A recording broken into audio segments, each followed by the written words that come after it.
Salve María, estimados amigos. Veremos en este vídeo la historia de San Ignacio de Loyola, un santo que nació en 1941 y su fiesta se celebra el 31 de julio. Es un santo en el cual el proceso de conversión es muy bonito. Él al principio prefería todas las cosas de la guerra, del mundo militar, incluso por los riesgos que tenía, antes que la tranquilidad de la corte. Y él en esos momentos de riesgo, evidentemente, hubo un momento muy fuerte que fue el cerco de Pamplona, donde él fue herido en la pierna.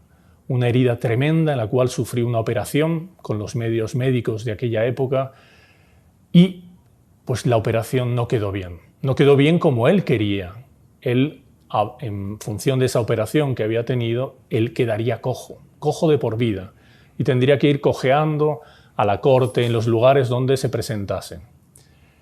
El orgullo, el deseo de no presentarse ante las doncellas, ante la corte, con esa cojera, él, por su fuerza, por su carácter, él decidió pedirle a los médicos que le volviesen a romper la pierna, para que se la volviesen a recomponer y de esa manera quedase bien. 2 veces tuvieron que hacerle esta operación con el consabido dolor, sufrimiento que esto llevaba.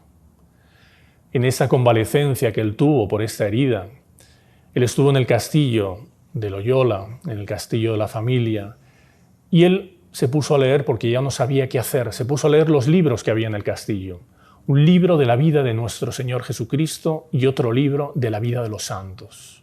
Él quedó impresionado con el heroísmo que esos santos tenían, haciendo esas acciones maravillosas. Y él, pensando, meditando en su convalecencia, dijo: si ellos pudieron hacer todo eso, ¿por qué yo no puedo hacerlo? En esa convalecencia, una noche él se arrodilló delante de una imagen de Nuestra Señora que él tenía cerca en su habitación y se encomendó a nuestro Señor Jesucristo y se ofreció como soldado de él, pero no para hacer ya esas acciones, hechos heroicos, mundanos, podríamos decir, profanos, sino quería ser un fiel soldado para hacer hechos heroicos, para conquistar almas para Dios. Allí es donde él se consagró a nuestro Señor Jesucristo. En ese momento, evidentemente, el demonio no estaba contento. Un gran ruido se escuchó en toda la casa, en todo el castillo. Un temblor tremendo. ¿Qué es lo que había pasado? Una gran raja había dividido la pared del castillo, especialmente en la habitación donde se encontraba San Ignacio. Era el odio, el furor del demonio. ¿Por qué? Porque sabía que con esa conversión, con esa fundación a posteriori de la Compañía de Jesús, cuántas almas le iba a quitar San Ignacio al demonio. Después de este hecho que acabamos de ver, San Ignacio, ya con deseos totalmente convencido de que quería servir a Dios, de que quería ponerse a su servicio, de que quería dejar todo el mundanismo. Por lo tanto, el creer que la realización está en este mundo, él quería hacer grandes cosas para Dios, se dirigió a el monasterio de Nuestra Señora de Montserrat. Y ahí él dejó sus ropas militares y cogiendo sus ropas de peregrino con la cual iría peregrinando por los diversos lugares, dejó también su espada, la espada que había sido símbolo de ese deseo de conquistar cosas para el mundo, pero no cosas para Dios. A partir de ese momento, él quería hacer grandes cosas.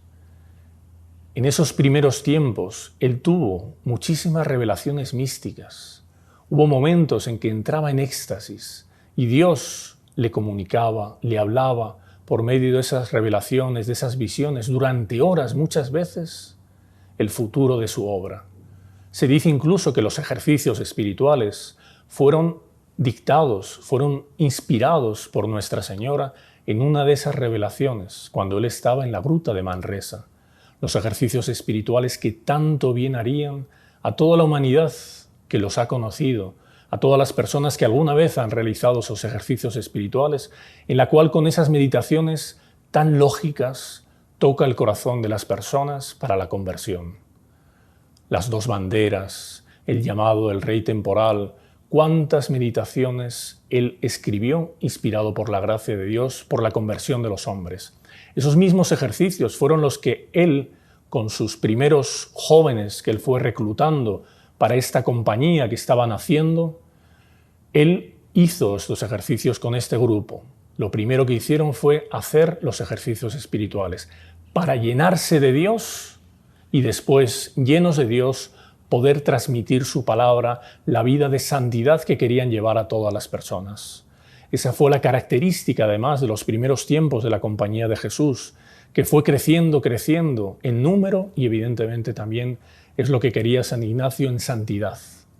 Que cuando fuese un jesuita, cuando fuese una persona que había sido llamado para esa compañía, la gente viese la santidad. La lógica, la inteligencia, la ciencia, por supuesto, pero sobre todo la santidad. Porque lo que atraía las almas para Dios, lo que atrae las almas para Dios, es esa santidad, ese ejemplo que lleva a otros a practicar el bien. San Ignacio con sus primeros discípulos fueron a Roma para la erección de la nueva compañía. El Papa Paulo III, cuando vio las constituciones de la compañía, dijo: el dedo de Dios está aquí. Como Dios había inspirado esta obra y el Santo Padre la había reconocido. En San Ignacio se unían la flexibilidad con la firmeza, la sensibilidad con la disciplina, la audacia con la prudencia. La humildad no se oponía a la valentía en defensa de la Santa Iglesia. El desprendimiento de sí mismo era hermano del amor al prójimo. Todos estos aparentes antagonismos brillaban en la vida del fundador, pero lejos de ser una persona impulsiva, que muchas veces se le podría caracterizar así a San Ignacio, por acciones que tomó en el pasado o que tomó a lo largo de su vida. Él era una persona evidentemente disciplinada. La obediencia era algo fundamental en la compañía de Jesús, y él era el que primero practicaba con el ejemplo. ¿Cuántas veces él corrigía, severamente incluso, allá jesuitas mayores, ya veteranos, pero con todo el amor de su corazón? ¿Por qué? Porque quería que esas correcciones hiciesen que la persona creciese en santidad. Otras veces él veía a un novicio que estaba todo contento por el patio del colegio y le decía: ¿qué pasa? ¿Por qué estás tan contento? Y él le decía: estoy contento por ser de la compañía de Jesús. Y él le decía: así tiene que ser, porque un jesuita, un católico debe practicar siempre esa alegría, debe estar contento de servir a Dios. Es la mayor alegría que podemos tener, así nosotros también. La mayor alegría que encontramos es estar cerca de Dios, es practicar la virtud, es encomendarnos a la Santísima Virgen, darnos por el prójimo. Ahí es donde encontramos realmente la alegría auténtica, que no nos será quitada. Él fue un gran devoto de nuestro Señor Jesucristo, del nombre de Jesús. El lema que San Ignacio escogió para su obra es Ad Maiorem Dei Gloriam, todo para mayor gloria de Dios. Qué bonito y qué ejemplo para nosotros también, para que en nuestras vidas, en nuestras acciones, en nuestra familia, todas las cosas las hagamos para mayor gloria de Dios. Qué fuerza tiene uno cuando realmente tiene esa visión, hacer las cosas para la gloria de Dios. Él fue evidentemente, y de ahí el nombre, Compañía de Jesús, un gran devoto de este nombre, el nombre de Jesús, añadido, por supuesto, a la devoción que siempre tuvo a Nuestra Señora, la Madre de nuestro Señor Jesucristo. Hay una imagen, una pintura en la iglesia del Gesù en Roma, donde está una de las imágenes que él tanto rezaba, Nuestra Señora de la Strada, la Madonna de la Strada.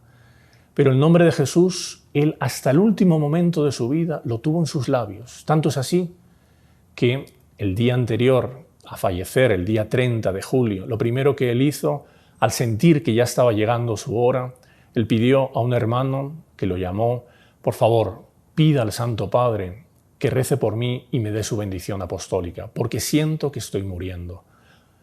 El hermano pidió la bendición apostólica y al día siguiente él la recibió. Y ese mismo día, la última palabra que él pronunció fue el nombre de Jesús. Diciendo el nombre de Jesús, su alma voló y se presentó a Dios. Este es San Ignacio de Loyola. Este es el santo que celebramos el 31 de julio y al cual invitamos a todos ustedes, amigos de los Heraldos del Evangelio, a crecer en la devoción a él. Podríamos contar milagros, hechos, solo para que sepan. El día de la canonización, en la bula de la canonización, constaban 200 milagros. Pidamos la intercesión de este santo, pidamos a San Ignacio que nos ayude, que nos proteja, pero sobre todo que nos enseñe cada día más a crecer en la devoción a Jesús y María.